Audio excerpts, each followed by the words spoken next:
हमारे भतीजे जी ने यहाँ हमारे राज्य के मुख्यमंत्री पेमा खांडू जी को खुला चुनौती दिया है, खुलेआम उनसे कहा है अगर तुमसे राज्य संभाला नहीं जाता तो 1 महीने के लिए उन्हें मुख्यमंत्री का पद सौंपा जाए।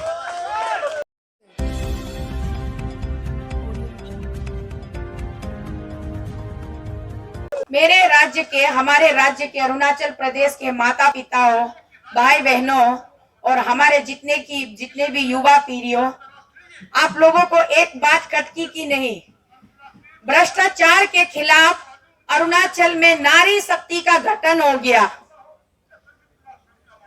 अरुणाचल प्रदेश में अरुणाचल नारी शक्ति का गठन हो गया भ्रष्टाचार के खिलाफ, तो सारे नर कहाँ चले गए? नर शक्तियां कब आएंगे? कब गठन होगा अरुणाचल नर शक्ति? बिना नर के तो कोई नारी नहीं होगी और बिना नारी के कोई नर भी नहीं होगा। तो जब अगर नारी शक्ति आ सकती है भ्रष्टाचार के खिलाफ, तो सारे नर कहाँ गायब हो गए?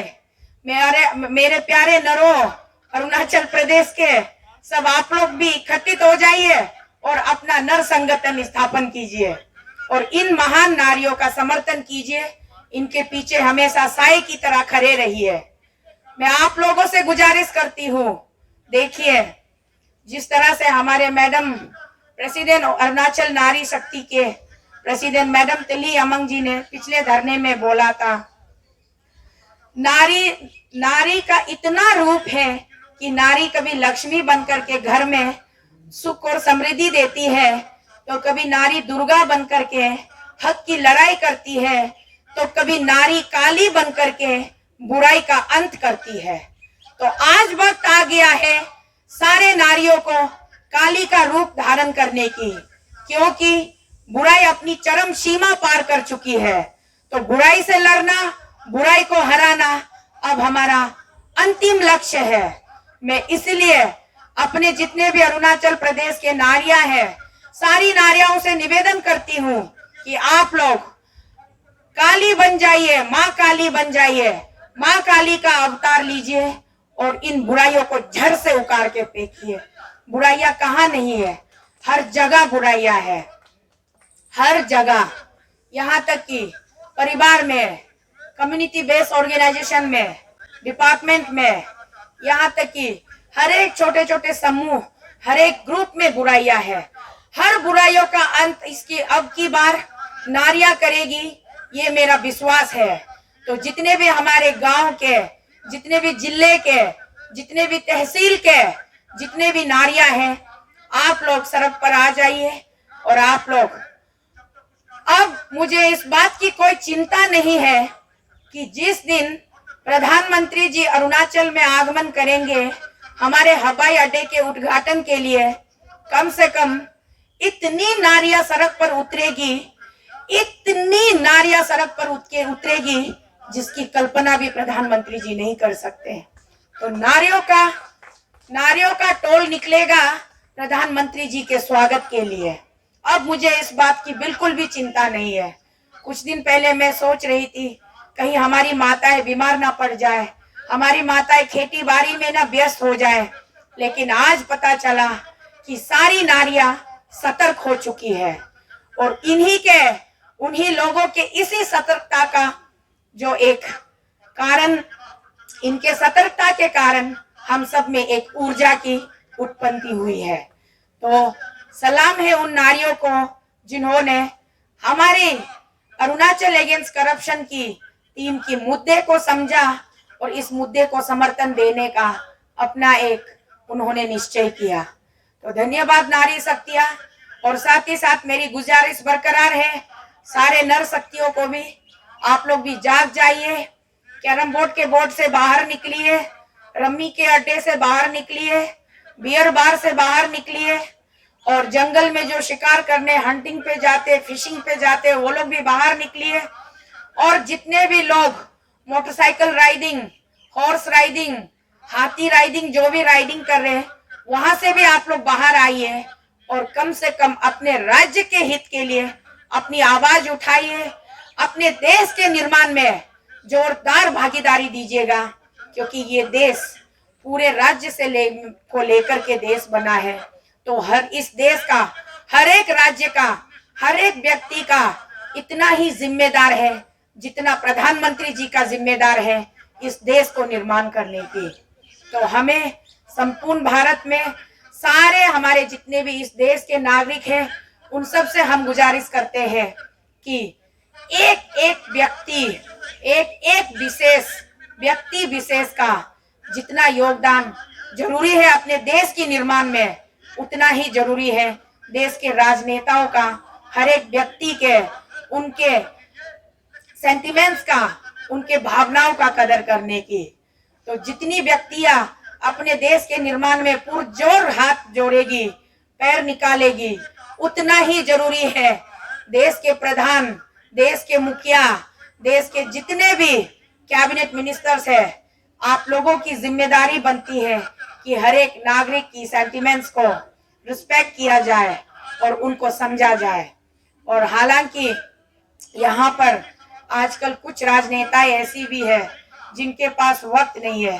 बड़ी शर्म की बात है, कुछ साल पहले हमने टीवी न्यूज चैनल के माध्यम से देखा था, कुछ राजनेता ऐसी होती है जो संसद भवन के अंदर बैठकर संसद काल चल रहा होता है और वो अपनी मोबाइल खोले गंदी अश्लील पिक्चरें देख रहे होते हैं।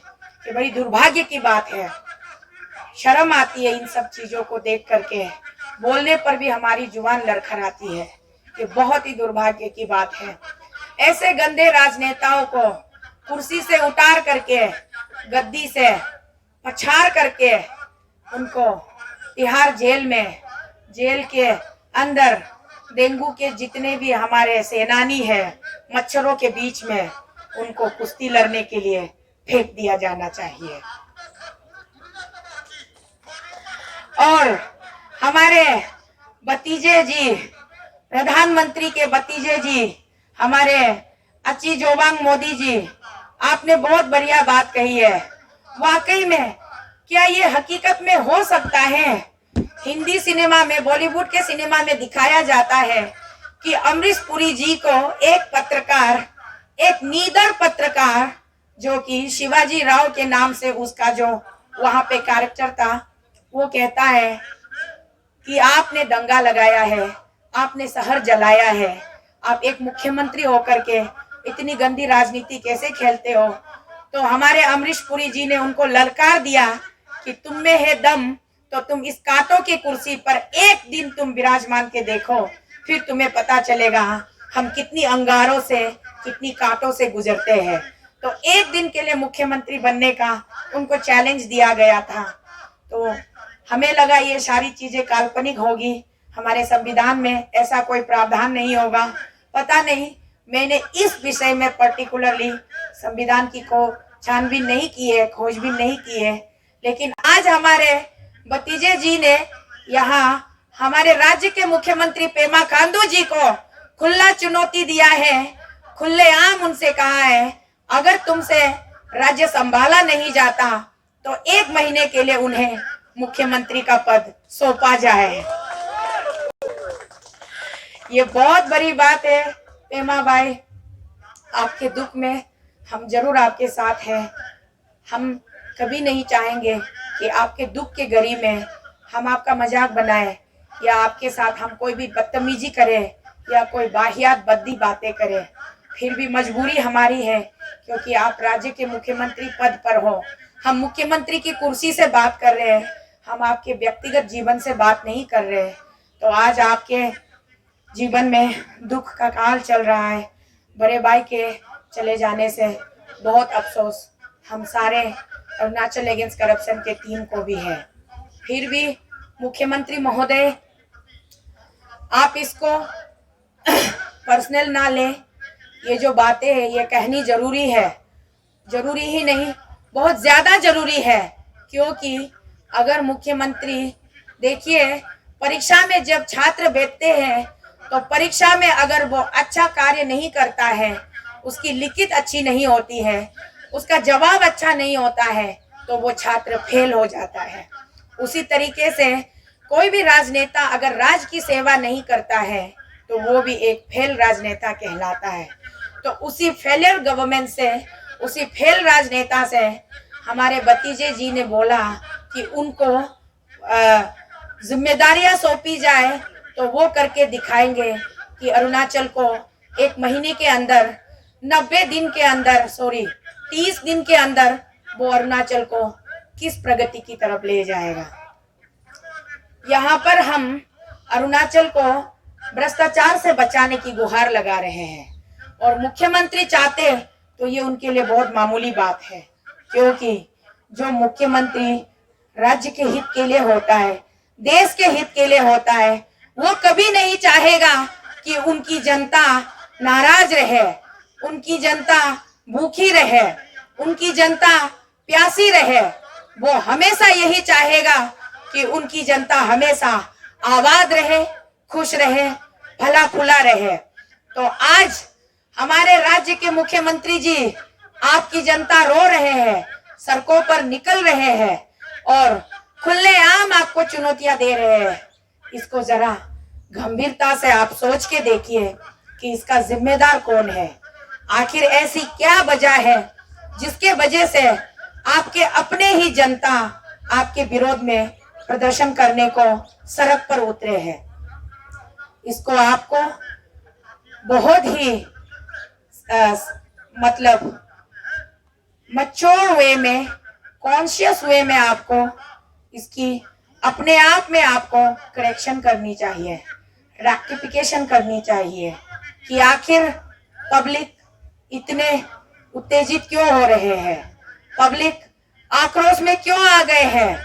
तो पब्लिक को संभालना आपकी जिम्मेदारी है, ना कि ब्रैंड ईगल कंपनी को संभालना, ना कि सेला ट्रांसपोर्ट कंपनी को संभालना, ना कि दोरजी खांडू एंड फैमिली के जितने भी आपके फॉर्म्स है, ट्रेडिंग लाइसेंसेस है, उसके पीछे एक चार्टर अकाउंटेंट की तरह बैठकर कितनी नुकसान हुई है, कितना फायदा हुआ है, यहाँ पर कितने टैक्सेस पेमेंट हुए हैं, कितनी टैक्सेस हमने चोरी की है, इन सब मुद्दों पर आपको ध्यान नहीं देना चाहिए। आपको ध्यान देना चाहिए अरुणाचल प्रदेश में, आपके 14 लाख जनसंख्या वाली राज्य में 14 लाख तो बहुत कम होते हैं, जो कि आप आराम से गांव-गांव, घर-घर हेड काउंटिंग करके लोगों के भले बुरे के बारे में आप अच्छी स्कीम्स बना सकते हो, अच्छी योजनाएं बना सकते हो, और लोगों को खुश रखने के लिए आप बहुत कुछ कर सकते हो, जो आपने दुर्भाग्यवश नहीं किया। अभी भी वक्त है, देर नहीं हुई है, अभी भी संभल जाइए और अपनी गलतियों को सुधार लीजिए। आपको किस बात का डर है? आपकी कंपनियां टेंडर ले रही है, आपकी कंपनियां कॉन्ट्रैक्ट्स कर रही है, आपकी कंपनियां सप्लाई कर रहे हैं, आपकी कंपनियां होटलिंग कर रहे हैं। अगर आपने सही तरीके से टैक्स पे किया है और उसमें कोई चोरी नहीं की है, तो आपको घबराने की क्या जरूरत है। आप प्लीज मोदी जी से कहिए ना, हमारे प्यारे मोदी जी से, कि केंद्र सरकार सीबीआई भेज दीजिए, चाहे जितनी भी डिपार्टमेंट्स हो, हर एक डिपार्टमेंट में सीबीआई की जांच करवा दीजिए, ईडी भेज दीजिए। कहां कहां मनी लॉन्ड्रिंग हुई है, कहां कहां पैसों का इधर से उधर, उधर से ऊपर से नीचे हेरा फेरी हुई है, उस पर आप ईडी लगवा दीजिए। सिंपल सी बात है। आपने अगर कुछ गलत नहीं किया है तो आपको डर किस बात का है? यही तो जनता आपसे मांग रहे हैं। आपसे यहाँ आकर के हम टीम अरुणाचल अगेंस्ट करप्शन आपकी कुर्सी नहीं मांग रहे हैं। आपसे यहाँ आकर के दिल्ली के जंतर मंतर पर खड़े होकर के आपके परिवार से 1 किलो चावल नहीं मांग रहे हैं। हम यहाँ आकर के आपसे आपका बहन का हाथ नहीं मांग रहे हैं। आपको हम अपना बहन नहीं दे रहे हैं, आपको दामाद बनाने की प्रस्ताव नहीं दे रहे हैं। आपके घर से हम 1 याक नहीं मांग रहे हैं, आपके घर से हम 1 किलो चुरपी नहीं मांग रहे हैं। तो फिर आपको इतनी घबराहट क्यों हो रही है, इतनी हड़बड़ाहट क्यों हो रही है? चुपचाप आप सीबीआई की मांग कीजिए, रेकमेंड कर दीजिए सीबीआई इन्वेस्टिगेशन के लिए। आपका जो भी अभी थोड़ा बहुत भी बच्चा है वो बिल्कुल बच जाएगा, और अगर आप पाक साफ निकले तो आप इस देश में आप एक सुपर हीरो कहलाओगे, क्योंकि हमने आपको इतना चर्चा कर दिया, आप इतने चर्चित मुख्यमंत्री हो गए पूरे देश में कि आज के डेट में सलमान खान, शाहरुख खान भी पीछे रह जाए, जितना अपना पेमा खांडू पॉपुलर हो गया है। तो पेमा खांडू जी, आपके पब्लिसिटी के लिए हमने आपसे एक पैसा नहीं लिया है, फ्री ऑफ कॉस्ट में आपको हमने मशहूर बना दिया है। तो आज आप सुपर हीरो हो आपके नाम से। अगर आप आपके काम से अच्छे निकले तो आप स्पाइडरमैन से भी ऊपर हो जाओगे, बैटमैन से भी ऊपर हो जाओगे, और आप इस देश में मोदी जी को भी आप पार कर जाओगे, क्योंकि अपना मोदी जी पूरे वर्ल्ड में एक अच्छे नेता के रूप में गिना जाता है और इंडिया को वो रिप्रेजेंट करता है। जब अमेरिका में जाके जब मोदी जी पहली बार प्रधानमंत्री बनने के बाद अमेरिका के मैडिसन स्क्वायर में गए थे, हमारी आंसू निकल के आई थी जब उनके वहां के लोगों ने मोदी जी का जिस तरह से सत्कार किया था, जिस तरह से उनका स्वागत किया था, बहुत ही प्राउड की बात थी। उसी समय से लेकर के आज तक हम मोदी जी की बड़ी इज्जत करते हैं, क्योंकि वो हमारे देश को रिप्रेजेंट करता है विदेशों में जाकर के। मोदी जी की पॉपुलैरिटी इतनी ज्यादा है कि आप गूगल पे सर्च करोगे तो one of the most strongest prime minister में उनका नाम गिना जाता है। तो मैं पेमा भाई आपसे कह रही हूँ, अगर आप अपने कार्यों से आप अगर सही निकले तो आप मोदी जी को भी पीछे छोड़ दोगे। तो खुद को साबित कीजिए, और आपके पास अच्छा मौका है खुद को साबित करने का, एक अच्छा व्यक्ति साबित करने का, एक अच्छा नेता साबित करने का, एक अच्छा बेटा साबित करने का राज्य के, क्योंकि आप बेटे हो राज्य के, माता अरुणाचल के बेटे हो आप। तो आपको अपने माता के प्रति जो जिम्मेदारियां सौंपी गई है आप उनको निभाइए, आप उन पे सक्षम खरा उतरिए और अपनी छवि को साफ कीजिए। पेमा भाई, मैं आपसे गुजारिश करती हूँ। और साथ ही साथ अभी हमने कुछ रोज पहले ही देखा, हमारे देश के प्रधानमंत्री जी श्री दामोदर नरेंद्र मोदी जी कहते हैं, विज्ञान भवन में जाकर के वो कहते हैं कि हमारे देश को आज कदम से कदम मिलाकर खड़े होने की जरूरत है, भ्रष्टाचार से लड़ने की जरूरत है। हम कुछ भी कर ले, भ्रष्टाचार को अपने ऊपर हावी होने नहीं देंगे। तो इसी भ्रष्टाचार को मिटाने के लिए सेंट्रल के जितने भी एजेंसियां है वो कमर कस ले, पेटी बांध ले, तैयार हो जाए किसी भी राज्य में किसी भी क्षेत्र में जाके इन्वेस्टिगेशन करने के लिए। मोदी जी ने संबोधित करते हुए खास करके सीबीआई, ईडी लोगों से कहा कि आप लोग तैयार हो जाओ, करप्शन को मिटाना है, देश को बचाना है, देश में चैनो अमन को लाना है। तो सबसे पहले हमारी लड़ाई है करप्शन से। यही नारा बीजेपी में गूंजता है, मोदी जी के मुंह से निकलता है, तो उनकी शब्दों की हम इज्जत करते हैं। इसीलिए यहाँ पर हम डटे हुए हैं, हम यहाँ पर खड़े हैं। मोदी जी, आपसे, आप ही के शब्दों के कारण हम आपसे गुहार लगा रहे हैं कि अरुणाचल से करप्शन को मिटाइए, करप्टेड लोगों को आप हटाइए और अच्छे लोगों को लेकर आइए, साफ छवि वाले लोगों को लेकर आइए, और जिसने जो बुराई की है उनको उनकी हक की सजा दिलवाइए।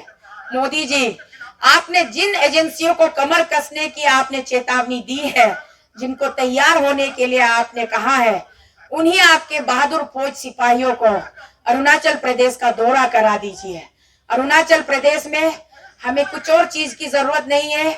हम मोदी जी आपसे नहीं कह रहे कि पेमा खांडू को मुख्यमंत्री कुर्सी से उतार कर अलना फलना इसको उसको मुख्यमंत्री दीजिए, ये हम बिल्कुल नहीं कह रहे। जहां तक हमारी छोटी सी जानकारी कहती है, क्या कुल 7 जो सीटों वाला असेंबली, एक लेजिस्लेटिव असेंबली हाउस है अरुणाचल प्रदेश में, जो सरकार का चयन करता है, सरकार का गठन करता है, क्या उन 7 विधायकों में आपके पास एक भी साफ छवि वाला विधायक नहीं है क्या? मोदी जी, अगर 60 विधायकों में एक भी साफ छवि वाला विधायक नहीं है तो मोदी जी, आप देश की प्रधानमंत्री कुर्सी को किसी और को देकर आप अरुणाचल की मुख्यमंत्री बनके अरुणाचल को चलाइए। मोदी जी, झाड़ू लगाइए, झाड़ू अरुणाचल से भ्रष्टाचार को।